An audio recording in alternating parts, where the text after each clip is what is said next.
तीही आमच्या शुभेच्छा. बघा, कुठलीही गोष्ट करत असताना आपल्या तोंडातून नाही हा शब्द नाही आला पाहिजे. थोडंसं धाडस केलं की सगळं काय होऊ शकतं. कोण काय येताना काय शिकून येत नाही, येताना सगळे शिकलेले असतात. बघा, बोलण्याची बिबे कपतात, न बोलण्याची शेंगदाणे पण कपत नाही, एक अशी म्हण आहे. बरोबर आहे ना? तरी पण हे सत्यच आहे.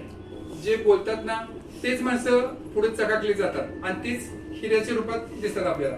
जे बोलत नाहीत ते पाठीमागे राहतात. ते का पाठीमागे राहतात? त्यांना बोलण्याची सवय नसते. बोला म्हणलं नाही बाई नाही बाई नाही बाई. आणि लक्षात, जे बोलतात बरे मोजके बोलून दे पण ते पुढे जातात. लक्षात आलं? बघा, आलेला हा जो आलेला चान्स आहे तो नंतर कधी आपल्या आयुष्यात येईल काय सांगता येत नाही. प्रत्येक वेळेला आपलं स्टेज डिरिंग कुठं होत असतं? थोडंसं सुरुवात जर का छोट्यापासून केली ना मोठ्यापर्यंत आपण जाऊ शकतो. पण आपण जर सुरुवातीला जर डिरिंग जर नाही केलं तर आपण शिकणार कसं आणि बोलणार कसं? नंतर आपलं कोण म्हणणार आहे का चल बाई तुला भाषण करायचंय? आपल्या आता ते दिवस गेलेले आहेत भाषण करायचे. लक्षात आलं? आता बरेच नेते मंडळी काय करतात, त्यांना तर काय बोलता येत होतं का?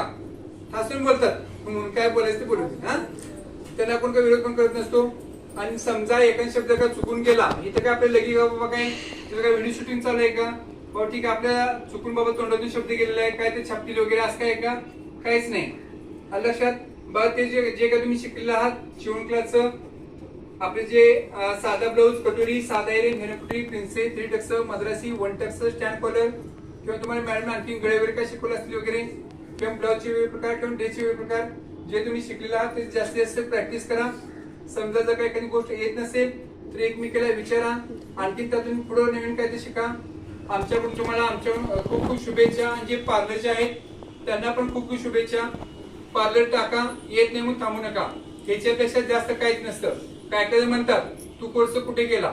आपण म्हणतो मी 2 महिन्याचा कोर्स केला असं असं पटेल मॅडम होत्या. मग ते काय म्हणतात 2 महिन्याचा काय शिकलीस असं तू?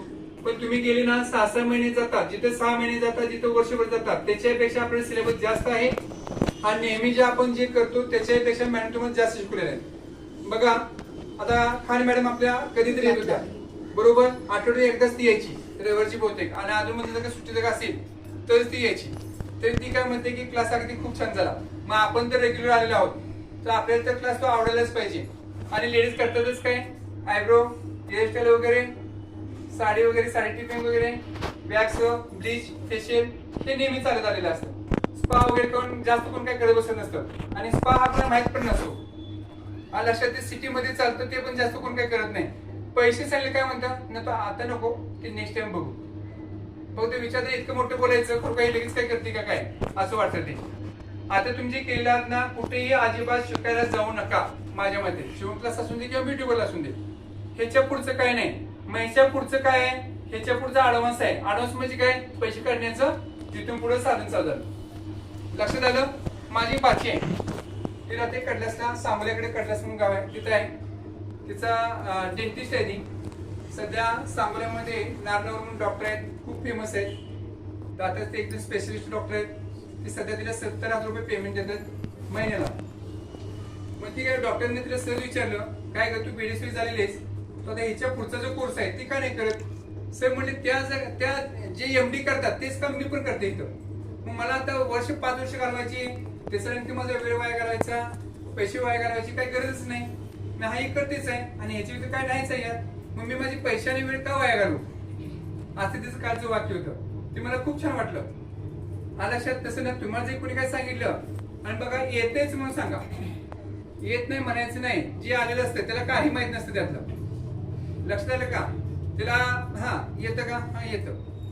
नाही जर आपण म्हणत नाही किंवा मला येतच नाही, मी पहिल्यांदाच करते, मग तिला पण काय वाटत असतं हिला येतच नाही आणि ह्याच्यानं आपण कसं करायचं? चुकलं तर लक्षात चुकत नसतं आणि माणूस चुकताच घडत असतो. लक्षात बघा, छोटे बाळ असतं, छोटे बाळ डाएट रांगायला लागतं का डाएट पळायला लागतं? त्याच्या काही स्टेप ठरलेलं आहे. तसं हा पण तसंच आहे. शिवणकाम असून दे किंवा ब्युटी पार्लर कोर्स असून दे, त्याच्या स्टेप ठरलेले आहेत. स्टेप बाय स्टेप आपण हळूहळू माहिती होत जाते.